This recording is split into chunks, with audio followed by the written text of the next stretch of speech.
Hello dear students, welcome to a new video. आप सभी का बहुत बहुत स्वागत है जीटीयू एनवायरमेंटल साइंस सीरीज के इस नए वीडियो में, जिसमें आज हम डिस्कस करने वाले हैं आपके चैप्टर नंबर 3 के बारे में। और इस चैप्टर का नाम है ग्लोबल एनवायरमेंटल इश्यूज। ये एक वन शॉट वीडियो है जिसमें सिर्फ इस एक ही वीडियो के अंदर हम इस पूरे चैप्टर को कवर करने वाले हैं और मैं आपको शुद्ध हिंदी में काफ़ी आसान भाषा में सारे कॉन्सेप्ट्स यहाँ पे क्लियर करवा दूंगा, राइट। और हम चैप्टर को स्टार्ट करें उससे पहले एक और चीज़ आपको बताना चाहता हूँ कि ये चैप्टर आपके एग्जाम पॉइंट ऑफ व्यू से बहुत ही ज़्यादा इंपॉर्टेंट है, तो इसे ध्यान से देख लो। अच्छे से देख लोगे इस वीडियो को तो आपके कोई डाउट्स नहीं रहेंगे, आप आराम से इसे समझ लोगे और एग्जाम में लिख के भी आ जाओगे, ठीक है। तो चलिए शुरू करते हैं सबसे पहली थियरी से। तो यहाँ पे इंट्रोडक्शन दे रखा है जहाँ पर हम देख रहे हैं क्या, environmental issues are harmful effects of human activity on the biophysical environment. ठीक है, तो सबसे पहले एनवायरमेंटल इश्यूज की यहाँ पे डेफिनेशन दी है, यानी कि उसकी व्याख्या दी है। एनवायरमेंटल इश्यूज क्या होता है, पे देखो, environmental issues are harmful effects of human activity on the biophysical environment.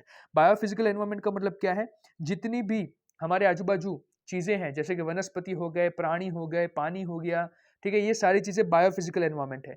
तो इस पे ह्यूमन एक्टिविटीज की वजह से जो हानिकारक असर होती है उसे कहा जाता है एनवायरमेंटल इश्यूज। फिर environmental protection is a practice of protecting the natural environment on individual, organizational or governmental levels for the benefit of both the environment and humans। तो यहाँ पे environmental protection की भी definition दी है। environmental protection क्या है, तो environmental protection में क्या होता है कि आपको एक ऐसी practice है, एक ऐसी क्रिया है जिसमें आपको क्या करना है, प्रोटेक्ट करना है natural environment on individual, organizational और गवर्नमेंटल लेवल्स, यानी कि हर एक स्तर पे, ठीक है। सरकार भी अपनी तरफ से पूरा प्रयत्न करे, ऑर्गेनाइजेशन यानी कि आपकी कॉलेज, आपका कैंपस, वो भी अपनी तरीके से पूरा प्रयत्न करे, और एक इंडिविजुअल यानी कि हम जितने भी इंडिविजुअल लोग हैं, ठीक है, उन्हें भी प्रयत्न करना है कि क्या करें, हम प्रोटेक्ट करें नेचुरल एनवायरनमेंट को, प्राकृतिक वातावरण है उसे प्रोटेक्ट करें। इसी को कहा जाता है एनवायरमेंटल प्रोटेक्शन। जिससे क्या हो, जिससे एनवायरमेंट और ह्यूमंस दोनों का भला हो, राइट। तो ये हो गई क्या, एनवायरमेंटल प्रोटेक्शन की डेफिनेशन। अब आगे बढ़ते हैं, नेक्स्ट है सस्टेनेबल डेवलपमेंट। देखते हैं सस्टेनेबल डेवलपमेंट क्या है। तो बहुत ही सिंपल चीज है, चलिए फटाफट से देखते हैं। Sustainable development means making choices and taking actions that meet the needs of the present without compromising the ability of future generations to meet their own needs. अब देखो, सस्टेनेबल डेवलपमेंट की सिंपल आपको मैं एग्जांपल दे देता हूं। इसका simple मतलब ये है कि आप अभी जो कोई भी अपनी चॉइसेस ले रहे हो, जो कोई भी आप अपनी एक्शंस ले रहे हो, वो उस प्रकार से लो जिससे भविष्य में आने वाली जो पीढ़ी है, यानी कि आपके जो बच्चे हैं, उनके जो बच्चे हैं, उन्हें किसी भी प्रकार की तकलीफ ना पड़े। इसका सिंपल एग्जांपल समझो। अभी अगर हम पर्यावरण को सुरक्षित नहीं करेंगे, अगर अभी हम पर्यावरण को नहीं बचाएंगे, अगर अभी हम ध्यान से सारे काम नहीं करेंगे पर्यावरण के रिलेटेड, तो इससे होगा क्या कि भविष्य में, क्योंकि आप तो फिर कुछ सालों बाद हम सब तो चले जाएंगे, लेकिन हमारे बाद आने वाली जो पीढ़ी है उन्हें ये सारी चीजें सहनी पड़ेगी। बहुत ज्यादा धरती का तापमान बढ़ जाएगा, धरती पे कहीं ग्रीनरी नहीं रहेगी, ठीक है, हर जगह लोग भूख से मर रहे होंगे। तो इससे तकलीफ किसे होगी, तकलीफ होगी आने वाली पीढ़ी को। तो सस्टेनेबल डेवलपमेंट क्या कहना चाहता है कि आप इसे आने वाली पीढ़ी के बारे में सोच के चलो, ठीक है, कि आने वाली पीढ़ी को भी हमें सुरक्षित करना है, उन्हें भी अच्छी फैसिलिटीज हमें देनी है। इसीलिए अभी जो डेवलपमेंट है वो इस प्रकार से होना चाहिए जिससे आने वाली पीढ़ी को किसी प्रकार की तकलीफ ना हो। तो अब इसको फिर से देखते हैं, अब आपको क्लियर हो जाएगा। तो means making choices and taking actions that meet the needs of the present without compromising the ability of future generations to meet their own needs. यानी कि उन्हें जो है, उनकी खुद की नीड्स है, वो मीट करने में कोई कॉम्प्रोमाइजेशन ना करना पड़े और आराम से वो अपना जीवन जी सके। It involves finding a balance between economic, social and environmental factors to create a better and more enduring world। ठीक है, तो इसमें आपको हर एक तरीके से, इकोनॉमिक तरीके से, सोशल तरीके से और आपको एनवायरमेंटल जो फैक्टर्स है, इन तीनों फैक्टर्स के बीच में क्या करना है, बैलेंस बना के चलना है, जिससे better and more enduring world, यानी कि एक अच्छे सृष्टि का निर्माण हो सके। In simple terms it's like living and developing in a way that ensures we have enough resources for today and preserves enough for tomorrow. यानी कि इस प्रकार से हमें रहना है और इस प्रकार से हमें डेवलपिंग करनी है जिससे हम ये खातरी कर सके, हम ये एंश्योर कर सके कि हमारे पास इनफ रिसोर्सेज हो आज के लिए भी, और हम इनफ रिसोर्सेज प्रिजर्व कर सके, बचा सके फॉर टुमारो, यानी कि आने वाले कल के लिए भी। It's about taking care of the planet, supporting communities, and making sure that the way we live and use resources doesn't harm the earth or make life harder for people in the future. यानी कि भविष्य में आने वाले जो लोग हैं उन्हें किसी प्रकार की तकलीफ ना पड़े, उस हिसाब से हमें हमारे ग्रह की अभी क्या करनी है, केयर करनी है। तो इसी को कहा जाता है सस्टेनेबल डेवलपमेंट। चलिए ठीक है, अब आगे बढ़ते हैं। नेक्स्ट टॉपिक है एसिड रेन। तो अब ये देखते हैं, देखो एसिड रेन क्या है। Acid rain is a rain or any other form of precipitation. Precipitation यानी कि भाई आसमान से कुछ गिरना, ठीक है, बारिश आप समझ सकते हैं। That is usually acidic, that is unusually acidic. तो यहाँ पे देखो एसिडिक रेन, एक ऐसी रेन की बात की जा रही है, एक ऐसी रेन जो एसिडिक हो उसे कहा जाता है acidic rain. Meaning that it has elevated levels of hydrogen ions. और एसिडिक का मतलब क्या है, आपने केमिस्ट्री में पढ़ा होगा, ऐसी चीज जिसमें हाइड्रोजन आयंस की मात्रा ज्यादा हो उसे एसिडिक कहा जाता है। तो एसिड रेन जो होती है उसमें जो बारिश की जो बूंदे होती है उसमें हाइड्रोजन आयन की बहुत ज्यादा मात्रा होती है, उसी वजह से इसे एसिडिक कहा जाता है। It can have harmful effects on plants, aquatic animals and infrastructure. और इसके देखो हर एक चीज पे इसके नेगेटिव इंपैक्ट है। पौधों को तो ये नुकसान करेगा ही, साथ ही में एक्वेटिक एनिमल्स जो है पानी में रहने वाले जितने भी प्राणी हैं उन्हें, एंड इंफ्रास्ट्रक्चर यानी कि ये जो बिल्डिंग होती है, बिल्डिंगें भी जल्दी खत्म होना शुरू हो जाती है, ठीक है, वो बिगड़ने लग जाती है जो बिल्डिंगें बनाई होती है हमने, तो ये भी एसिड रेन की वजह से होता है। तो acid rain is caused by emission of sulphur dioxide and nitrogen oxide which react with the water molecules in the atmosphere to produce acids. तो यहाँ पे देखो सल्फर डाइऑक्साइड और नाइट्रोजन ऑक्साइड, इन दोनों में क्या होता है, हाइड्रोजन होता है। तो उसकी वजह से क्या होता है कि ये हाइड्रोजन जो है वो वाटर मॉलिक्यूल्स के साथ मिक्स हो जाता है, पानी के मॉलिक्यूल्स के साथ, और उसकी वजह से एसिड बन जाता है, और ये एसिड जो है फिर एसिड रेन के फॉर्म में होता है। Acid rain has been shown to have adverse impacts on forests.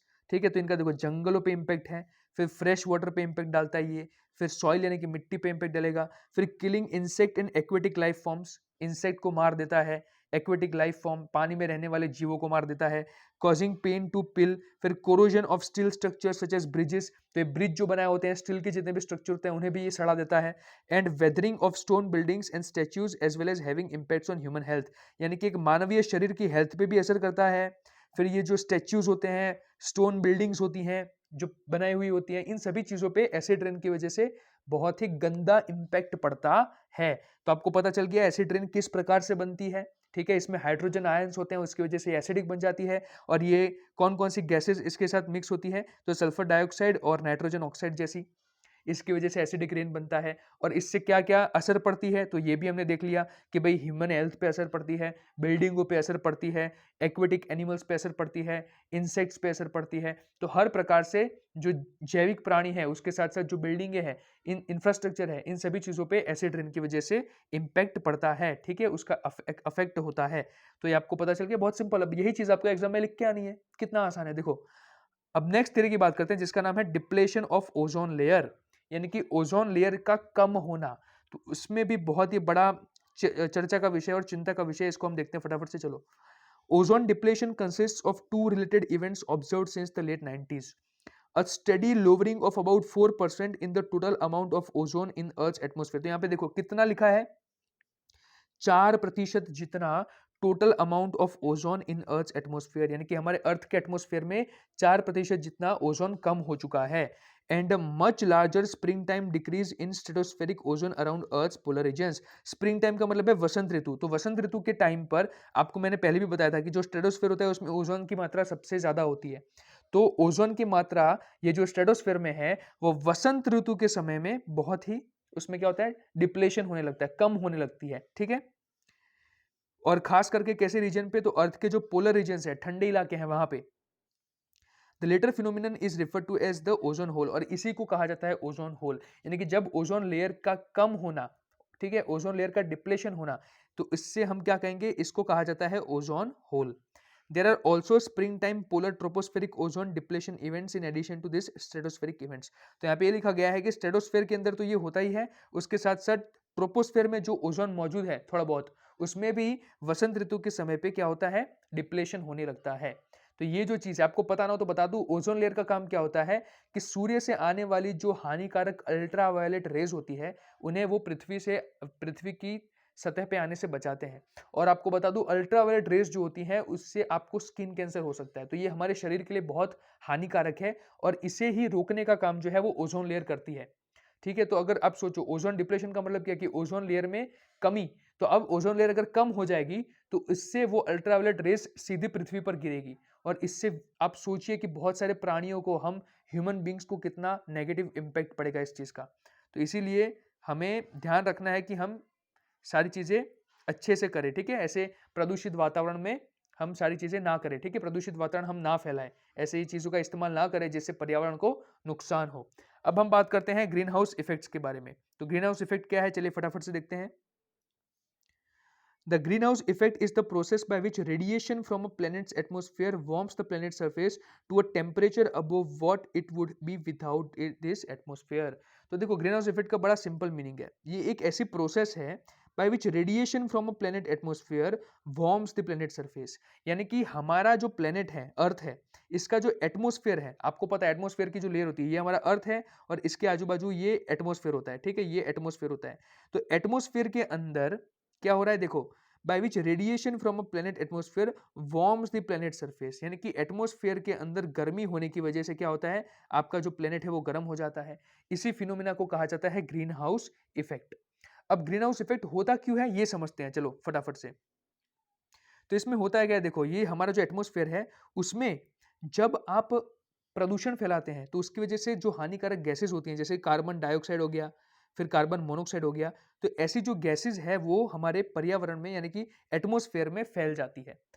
अब होगा क्या कि जब सूर्य की जो किरणें हैं, सूर्य की जो किरणें हैं वो इस प्रकार से जब अर्थ पे गिरती है, ऐसे अर्थ की सरफेस पे, तो गिरने के बाद वो रिफ्लेक्ट होगी इस प्रकार से।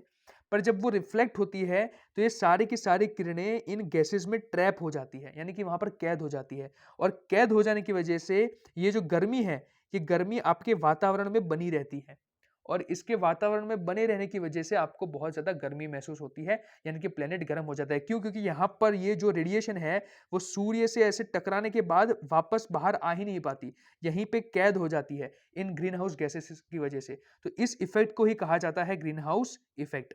ठीक है, तो radiative active gases in a planets atmosphere radiate energy in all directions. Part of this radiation is directed towards the surface warming it. और इसकी वजह से क्या होता है, सरफेस गर्म हो जाती है। The intensity of the downward radiation, that is the strength of the green house effect, will depend on the एटमॉस्फेयर्स temperature and on the amount of greenhouse gases that the atmosphere contains. यानी कि जितनी ज्यादा green house gases होंगी, जितनी ज्यादा green house gases होंगी उतना ही ज्यादा आपका तापमान बढ़ने वाला है। ठीक है, प्लेनेट का। तो आशा रखता हूं कि आपको ग्रीन हाउस इफेक्ट भी समझ में आ गया होगा। अब हमारी नेक्स्ट थियरी है ग्लोबल वार्मिंग। तो इसे देखते हैं। Global warming is a long term rise in the average temperature of the earth climate system. तो बहुत लंबे अरसे से, मतलब जैसे देखो 1950 का समय कंपेयर करो और उसके कंपैरिजन में अभी, तो जो बदलाव आता है तापमान में, ठीक है, तो पहले कम तापमान हुआ करता था, अब ज्यादा तापमान बढ़ने लग गया है। तो इस टाइप की इफेक्ट को कहा जाता है ग्लोबल वार्मिंग। तो इज अ लॉन्ग टर्म, ठीक है, क्या लिखा है देखो, long term rise in the average temperature of the earth's climate system, an aspect of climate change shown by temperature measurements and by multiple effects of the warming। तो warming के multiple effects हो सकते हैं, इसमें ऐसा नहीं है कि भाई सिर्फ ग्रीन हाउस इफेक्ट, बहुत अलग अलग प्रकार के कारण, जितने भी कारण हो सकते हैं पॉसिबल, उन सभी कारणों को यहाँ पे इंक्लूड किया गया है जिसकी वजह से अर्थ का जो टेम्परेचर है यानी कि पृथ्वी का जो तापमान है वो बढ़ रहा हो। तो इस प्रकार का फिनोमिना जिसके अंदर पृथ्वी का तापमान बढ़ रहा हो, इसे कहा जाता है इसे कहा जाता है global warming. In the modern context, the terms global warming and climate change are commonly used interchangeably। अभी मॉडर्न टर्म्स में देखा जाए तो ग्लोबल वार्मिंग और क्लाइमेट चेंज को एक जैसा ही देखा जाता है, मतलब दोनों सेम ही है ऐसे। But climate change includes both global warming and its effect. तो फर्क इतना ही है कि क्लाइमेट चेंज की जब हम बात करते हैं तो उसमें ग्लोबल वार्मिंग और उसकी वजह से होने वाले जो असर है, इफेक्ट है, उसे भी हम डिस्कस करते हैं। जबकि जब ग्लोबल वार्मिंग की बात करते हैं तो उसका सिंपल मतलब यही होता है कि पृथ्वी का तापमान बढ़ना। Suggest changes to precipitation and impacts that differ by region. तो यहाँ पे देखो उसने लिखा है कि भाई कौन कौन से कारण हो सकते हैं, जैसे कि बारिश की वजह से, फिर impacts that differ by region, region by region जो अलग अलग कारण होते हैं जिसकी वजह से तापमान बढ़ता है। तो वो सारी चीजें जो होती हैं वो हम डिस्कस किस में करते हैं, क्लाइमेट चेंज के अंदर। ठीक है, लेकिन सिर्फ अगर पृथ्वी का तापमान बढ़ रहा है तो उस इफेक्ट को क्या कहा जाता है, global warming. Many of the observed changes in climate since the 1950s are unprecedented in the instrumental temperature record। और यहाँ पे यही चीज लिखी गई है, देखो 1950 के कंपैरिजन में जब आप आज की बात करते हैं तो बहुत ही बड़े पैमाने में तापमान में क्या देखा गया है, बढ़ोतरी देखी गई, यानी कि तापमान बढ़ गया है। And in historical and paleoclimatic proxy records of climate change over thousands to millions of years, यानी कि पहले जब पृथ्वी के तापमान की बात करें उसके कंपैरिजन में आज बहुत ही ज्यादा तापमान पृथ्वी का बढ़ चुका है। तो इसे कहा जाता है ग्लोबल वार्मिंग, जो हमने यहाँ पे देख लिया। अब आज के इस वीडियो की हम इस लास्ट थ्योरी को देखने वाले हैं जिसका नाम है कार्बन फुटप्रिंट। तो चलिए फटाफट से इसे देखते हैं।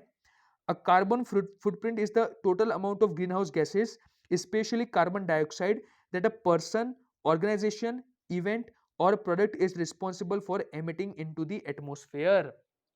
क्या है भी देखो, कार्बन फुटप्रिंट है वो है total amount of greenhouse gases, यानी कि किसी भी व्यक्ति, किसी भी संस्था, किसी भी इवेंट या तो फिर किसी भी प्रोडक्ट के द्वारा कितना अमाउंट कार्बन डाइऑक्साइड का रिलीज किया जाता है उसे कहते हैं कार्बन फुटप्रिंट।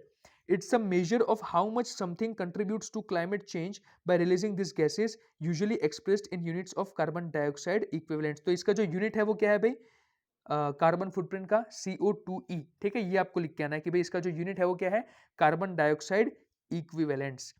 तो यहाँ पे एक और इंपॉर्टेंट स्टेटमेंट है जो आपको ध्यान से देखनी है, the higher the carbon footprint the more impact it has on the environment and global warming. यानी कि कार्बन फुटप्रिंट ज्यादा है, इसका मतलब है कि भाई ह्यूमन के द्वारा, ऑर्गेनाइजेशन के द्वारा, इवेंट के द्वारा जो कार्बन डाइऑक्साइड जैसी गैसेज है उनका उत्पादन बढ़ रहा है, उनका रिलीज करना बढ़ रहा है। तो जितना वो बढ़ेगा, जितना कार्बन फुटप्रिंट बढ़ेगा, the more impact it has on the environment and global warming, उतना ही ये पर्यावरण को और ग्लोबल वार्मिंग को क्या करेगा, बढ़ाएगा। ठीक है, ग्लोबल वार्मिंग और बढ़ती जाएगी। Reducing your carbon footprint involves minimising activities or practices that release this gases, helping to mitigate climate change. ठीक है, तो अगर आपको कार्बन फुटप्रिंट जितना कम होगा, रिड्यूसिंग योर कार्बन फुटप्रिंट, उससे क्या होगा, आपका जो पर्यावरण है वो सुरक्षित रहेगा, उसका तापमान नहीं बढ़ेगा। इसलिए यहाँ पे लिखा गया है कि भाई reducing your carbon footprint involves minimising activities or practices that release this gases, यानी कि अगर आप कार्बन फुटप्रिंट को घटाना चाहते हैं तो आपको ये सारी एक्टिविटीज कम करनी पड़ेंगी, जिसकी वजह से ये हानिकारक गैसेस जो है वो पर्यावरण में फैलती है। Helping to mitigate climate change, और इससे क्या होगा, क्लाइमेट चेंज जो होगा वो सुधरेगा और क्लाइमेट के अंदर सकारात्मक बदलाव आएगा। तो ये हो गया कार्बन फुटप्रिंट, जिसके अंदर हमने ये बात की भाई जितना कार्बन फुटप्रिंट ज्यादा, यानी कि जितना आपका रिलीज ज्यादा ग्रीन हाउस गैसेस का, कार्बन डाइऑक्साइड जैसी, तो उतना आपका पर्यावरण का नुकसान ज्यादा। ओके, तो यहाँ पर हमने सारी इंपॉर्टेंट थियरीज जो है इस चैप्टर की डिस्कस कर ली है। आशा रखता हूं कि इस वीडियो से आपको कुछ सीखने को मिला होगा और आपकी एग्जाम में आपको अच्छे मार्क्स मिले, ऐसी मैं आशा रखता हूं। और इसी के साथ आज का ये वीडियो हम एंड करते हैं। Thank you so much, bye bye.